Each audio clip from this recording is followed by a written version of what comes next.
Welcome to my channel. இன்றைக்கி நம்ம என்ன செய்ய போகிறோம்னா கத்திரிக்காய் சாதம். இது எப்படி செய்யலாங்கிறத பார்க்கலாமா? அதுக்கு முதல்ல ஒரு குக்கர் எடுத்துக்கிங்க. குக்கர் நல்லா ஹீட் ஆனதுக்கப்புறம் எண்ணெய் சேர்த்துக்கிங்க. எண்ணெய் நல்லா காஞ்சதுக்கப்புறம் வெங்காயம் கறிவேப்பிலை ரெண்டையும் சேர்த்து தாளிச்சிக்கிங்க. வெங்காயம் சீக்கிரமாக வதங்கணும் அப்படின்றக்காக கொஞ்சமாக சால்ட் ஆட் பண்ணிக்கிங்க. வெங்காயம் நல்லா வதங்கினதுக்கப்புறமா நான் 5 போல் கத்திரிக்காய் எடுத்திருக்கேன். அந்த கத்திரிக்காய் குட்டி குட்டி கூப் சைஸில் கட் பண்ணி அதை இதில் சேர்த்து நல்லா வதக்கிக்கிங்க. கத்திரிக்காய் நல்லா வதங்கினதுக்கப்புறம் நான் 5 போல் தக்காளி பழம் நான் எடுத்திருக்கேன். அந்த தக்காளி மிக்சரில் அரைச்சி அதையும் சேர்த்து நல்லா வதக்கி விடுங்க. தக்காளியோட பச்சை வாசனை போகிறதுக்காக உப்பும் மிளகாத்தூளும் சேர்த்துக்கிங்க. குழம்பு மிளகாத்தூள் நான் யூஸ் பண்ணியிருக்கேன். நீங்களும் குழம்பு மிளகாத்தூளே போட்டுக்கிங்க. போட்டு நல்லா கிண்டினதுக்கப்புறம் ஒரு நெல்லிக்காய் சைஸ் அளவு புளி தண்ணி கரைச்சி ஊற்றிக்கிங்க.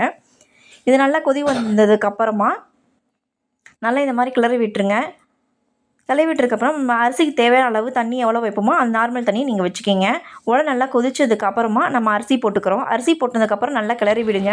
கிளறி விட்டு 3 விசில் வர வரைக்கும் வெயிட் பண்ணுங்கள். விசில் எடுத்து தம் எடுத்துவிட்டு ஓப்பன் பண்ணி பார்த்தோன்னா இந்த மாதிரி கத்திரிக்காய் சாதம் ரெடியாக இருக்கும். இன்றைக்கி நம்ம வீட்டு மெனு என்னென்னு பார்க்கலாமா? சுட சுட கத்திரிக்காய் சாதம், அவிச்ச முட்டை, பச்சை மாங்காய் ஊறுகாய்.